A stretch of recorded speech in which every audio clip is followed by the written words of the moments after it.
Well, are you stressed out just thinking about your kids going back to school? Well, your kids may be stressed too, enough to trigger what is now being referred to as school refusal.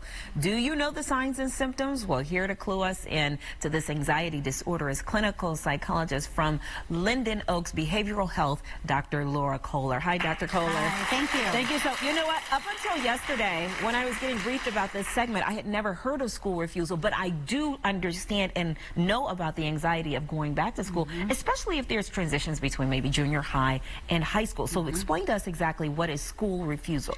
It is when a kid is unwilling to go to school to avoid some sort of anxiety. So whether it's social, academic, performance, maybe separation anxiety, just to name a few. How do you know the signs or symptoms for that? I mean, if they're obviously refusing, that's very noticeable. But let's just say there's some hesitation. How can you figure it out? A lot of times it starts with physical sensations. And so you could be looking at something like their heart racing, maybe they're starting to breathe heavier, they're complaining of stomach aches, headaches, loss of concentration, struggling to sleep at night, appetite, kind of situations like that. Okay. And when it's school refusal, a lot of the times those symptoms then will either reduce or sometimes even go away if then they don't have to go to school. So that's a big red flag for us that it's anxiety and not medical. Right. Those are the physical signs and symptoms. What if there are none? What if you don't see anything? Yeah, so some of the other signs that are more related to school is that they may be struggling to do homework when they didn't before. Okay. Or, you know, the night before they're already talking about, I don't want to go to school tomorrow.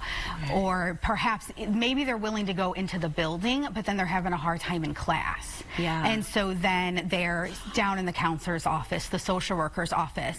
Perhaps they're asking to drop like their sport or after school club because now anything to do with anxiety is starting to become avoidant. Right. Are the symptoms the same for every age group?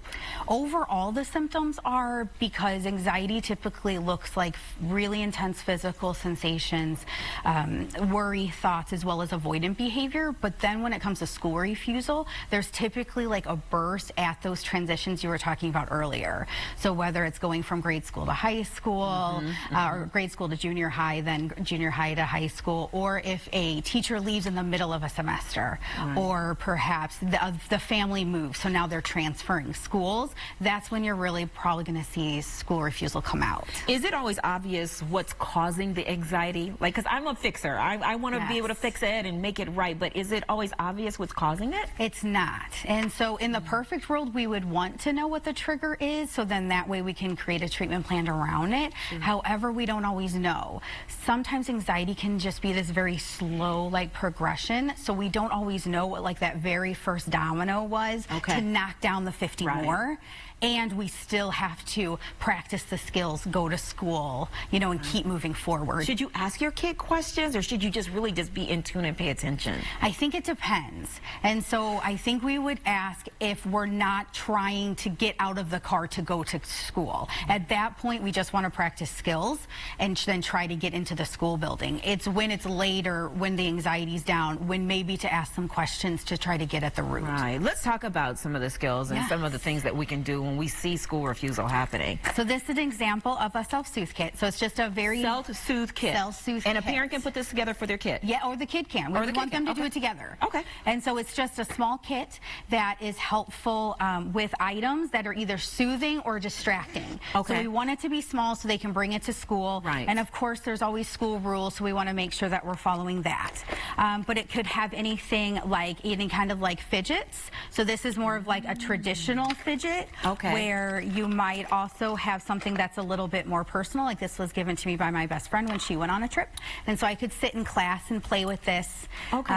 And we would want to try to catch all 5 senses. So like lotion, that's like your favorite smelling lotion. Oh, so the scent. So actually smelling it, something that will calm you down. Yes, things like that. As well as feeling it then, maybe like a deck of playing cards, a pen and paper. Let me ask you this, because I'm looking at this and I'm thinking, like, and you did say say, long as the school is on board with this, Yes. how do you have that conversation with the teacher to say, hey, you know, and you don't want your kid's business out there for the other classmates to know. Sure. So you need to have a conversation with the teacher about this. Right. How do you do that? So a lot of the times that's where I think we can ask, the parents can ask for meetings. And really we want the whole like team involved. So the guidance counselor, social worker, the teacher, so everyone sort of knows. And then the teacher and social worker will kind of know what their favorite things are that would be soothing or distracting. Like one of my favorites is like word searches or like connect the dots. So just to have like a one piece of paper, so then that way it's not this huge book they're pulling out. Right. This is some really good advice, Dr. Koehler. Thank you so much for educating us on school refusal.